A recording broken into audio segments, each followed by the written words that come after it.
Puji nama Tuhan, salam sejahtera dalam kasih Tuhan Yesus Kristus di mana saja saudara berada, Tuhan Yesus mengasihi kita. Saudara, kalau kita melihat sebuah tanaman, sebuah biji, sebuah benih, entah itu sayur-sayuran atau buah-buahan, saat benih itu ditanam di tanah yang baik, dia ditabur di tanah yang baik, maka benih itu akan berakar. Kemudian dia akan semakin bertumbuh, semakin besar, lalu mengeluarkan daun yang lebat, berbunga dan mengeluarkan buah. Sehingga pemiliknya dapat menikmati, dia dapat memetik hasil dari apa yang ditanam tersebut. Demikian hidup dengan orang percaya. Pemazmur yang menuliskan dan dijadikan sebuah pujian yang sangat terkenal. Pujian yang berkata, siapa tertanam dalam rumah Tuhan, dia akan berbunga di halaman Allah. Bahwa orang benar seperti pokok kurma, seperti aras di atas Libanon. Ayat-ayat ini ditulis oleh pemazmur dalam Mazmur 92 ayat 14 dan ayat 13. Ini berbicara tentang apa? Yaitu tentang orang percaya yang selalu ada di dalam rumah Allah. Orang percaya yang selalu ada di hadirat Tuhan. Mereka digambarkan seperti pohon yang ditanam, yang tertanam di dalam rumah Tuhan. Sampai tua, tetap segar, tetap kuat dan menjadi berkat. Puji nama Tuhan. Saudara, tubuh jasmani manusia itu bisa merosot. Mungkin karena dengan bertambahnya usia, semakin tua, atau juga mungkin karena sakit, sehingga tubuh semakin menjadi lemah dan sebagainya. Namun, walaupun tubuh jasmani manusia itu bisa merosot, bisa semakin lemah, namun bagi orang-orang yang selalu bersekutu dengan Tuhan, baik melalui doa, yang suka memuji, menyembah Tuhan, merenungkan firman Tuhan dan melakukannya, maka ia akan memiliki iman yang semakin kuat di dalam Tuhan. Secara normal, saudara, kalau kita melihat anak-anak, secara normal seorang anak itu pasti mengalami pertumbuhan dalam hidupnya ya. Semakin lama badannya semakin tinggi dan semakin besar. Tetapi sampai batas usia tertentu, badan seorang anak sudah tidak bisa tinggi lagi. Itulah manusia jasmani.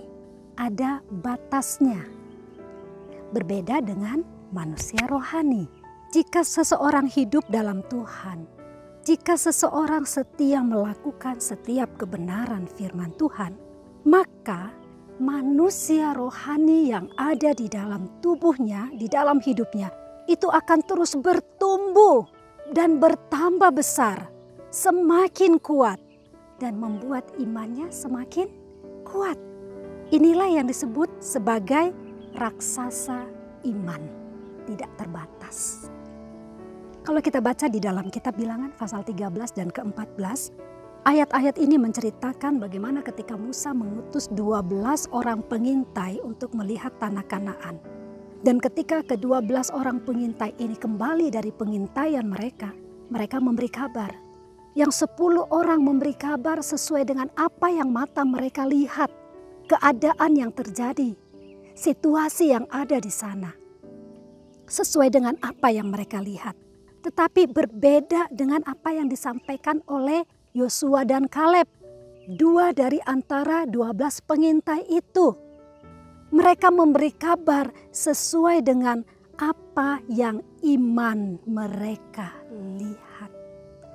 Mereka sama-sama melihat orang yang sama yang ada di Kanaan. Tetapi mata iman mereka melihat hal yang berbeda.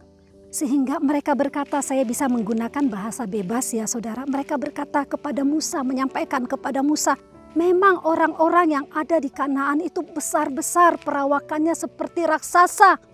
Tetapi bersama Allah, semua raksasa itu akan kita telan habis. Saudara, kita melihat di sini luar biasa ya saudara-saudara. Ini menunjukkan bahwa mereka mempercayai Allah sepenuhnya lebih daripada apa yang mata jasmani mereka lihat. Secara fisik mereka begitu kecil. Mereka digambarkan seperti belalang, sedangkan orang-orang itu seperti raksasa. Secara fisik mereka kecil di hadapan musuh, tetapi tidak dengan iman mereka. Mereka memiliki iman yang besar. Mereka percaya bahwa sekalipun diperhadapkan dengan tantangan, Tetapi Allah pasti akan menggenapi janjinya untuk membawa umatnya masuk ke tanah perjanjian. Sehingga kita tahu pada akhirnya dari antara 12 pengintai yang diutus, hanya Yosua dan Kaleb yang dapat masuk ke tanah perjanjian itu. Iman membuat mereka dapat menikmati berkat yang Tuhan sudah janjikan. Haleluya.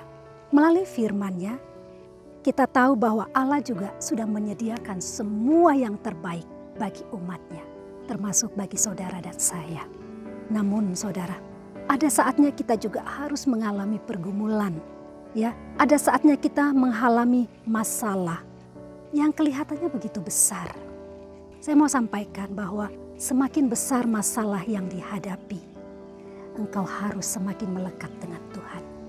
Semakin besar beban yang engkau pikul, engkau harus senantiasa datang kepada Tuhan. Agar apa? Agar imanmu semakin kuat dan engkau dapat menang menghadapi segala persoalan yang ada. Berarti apa? Jangan pernah jauh dari Tuhan. Filipi 4 ayat 13 berkata, segala perkara dapat kutanggung di dalam Dia yang memberikan kekuatan kepadaku. Amin. Orang yang mengenal Allahnya, dia akan kuat dan bertindak. Itu kata firman Allah. Hari ini saya mengajak saudara di mana saja berada. Mari saudara, kita senantiasa memperkatakan firman Tuhan. Katakanlah bahwa Allahmu lebih besar dari masalahmu. Allahku akan mencukupi segala kebutuhanku menurut kekuatan dan kuasa-Nya di dalam Kristus Yesus. Allahku adalah pembuat mujizat dan tidak ada yang mustahil bagi Dia. Allahku adalah penyembuhku. Allahku adalah gunung batu dan tempat perlindunganku. Firman yang terus diperkatakan itu akan membuat iman kita menjadi kuat, saudara. Sehingga kita akan menjadi lebih dari seorang pemenang. Puji nama Tuhan. Tidak ada yang terlalu sukar bagi Allah kita. Yang Tuhan mau kita tetap percaya. Ketika kita percaya, mujizat itu nyata. Mari kita berdoa. Bapa di surga, kami mengucap syukur kepadamu. Terima kasih buat firman yang sudah Engkau berikan di dalam hidup kami.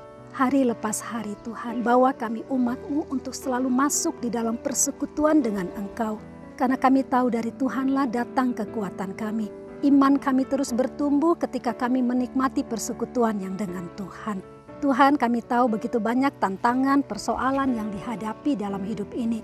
Tapi kami percaya bersama Tuhan kami selalu dimampukan dan diberi kemenangan. Itu sebabnya Tuhan kami tidak mau jauh daripada Engkau. Tambahkanlah terus iman, kasih dan kesetiaan kami di dalam Engkau. Berkati umat-Mu dimanapun berada yang sudah mendengar firman-Mu saat ini. Apapun yang mereka alami, Tuhan menjadi pembela dalam hidup mereka. Terima kasih buat hari ini, karena hari ini adalah hari yang diberkati oleh Tuhan bagi kami. Dan kami akan masuki hari ini dengan kemenangan yang dari Tuhan. Apapun yang dikerjakan oleh umat-Mu, Tuhan yang jadikan berhasil. Kami mengucap syukur dan naikkan doa ini di dalam nama Tuhan Yesus Kristus. Haleluya. Amin.